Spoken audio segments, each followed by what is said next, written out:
Hello aspirants. कल 14 नवंबर third shift में मेरा एसएससी सीएचएसएल का एग्ज़ाम था। और जैसे कि मैं देखती हूँ कि यूट्यूब पे बहुत ट्रेंडिंग में रहता है ये my honest SSC CGL review, my honest this review that review. तो मैंने सोचा मैं भी अपना रिव्यू दूँ आपको। मेरा एग्ज़ाम की जो शिफ्ट थी वो मेरे हिसाब से मॉडरेट टू टफ थी।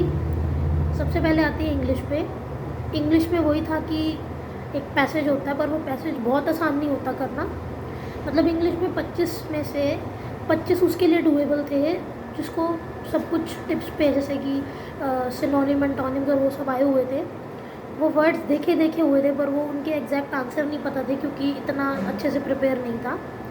पर इंग्लिश मेरे हिसाब से डुएबल थी जिसने पढ़ रखी हो, क्योंकि इंग्लिश में नरेशन, वॉइस, ये सब पूछे हुए थे अच्छे भर भर के क्वेश्चंस।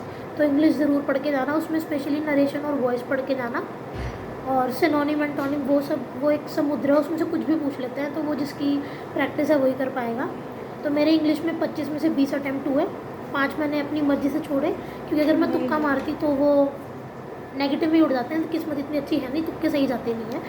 उसके बाद इंग्लिश में यही था कि पैसेज आया हुआ था एक, उसको अच्छे से करना, वो थोड़ा ट्रिकी होता है। सिनोनिम एंटोनिम्स थे, नरेशन वॉइस थी, और एक दो वो थे PQRS थे, और यही है। उसके बाद आते हैं जीके पे। GK was tough for me, क्योंकि मुझे जीके आती नहीं है। और मतलब आजकल तो ऐसा आता है एग्ज़ाम में, जीके पढ़ा ना पढ़ा एक बराबर है। जीके में मुझे टू बी ऑनेस्ट 25 में से 7 ही आते थे। कुछ क्वेश्चन ऐसे थे due to lack of revision वो नहीं हो पाए मेरे, पर कुछ क्वेश्चन अटपटे से भी थे। तो जो पढ़ के जा रहा है उसके लिए जीके के बारे में मैं कुछ नहीं कह सकती, क्योंकि जीके मेरी इतनी स्ट्रॉन्ग है नहीं। उसके बाद आती है रीजनिंग बहुत आसान थी मेरे हिसाब से, क्योंकि रीजनिंग के मेरे 25 में से 24 हो गए। एक मेरा छूटा, वो भी इसलिए क्योंकि वो थोड़ा मिसिंग नंबर, वो जो बॉक्स वाला होता है उसमें से था, तो उसमें थोड़ा टाइम लगता है और मेरे पास टाइम कम था। तो रीजनिंग ईजी थी, मतलब बिल्कुल ईजी भी नहीं कहूँगी मैं, पर रीजनिंग अच्छी थी यार। मतलब मेरे 25 में से 24 हो गए, तो आप लोगों के भी हो जाएंगे। और रही बात मैथ्स की, तो मैथ्स क्योंकि मैं नॉन मेडिकल से हूँ तो मेरा मैथ्स अच्छा है, तो मतलब मेरे मैथ्स के क्वेश्चन हो जाते हैं।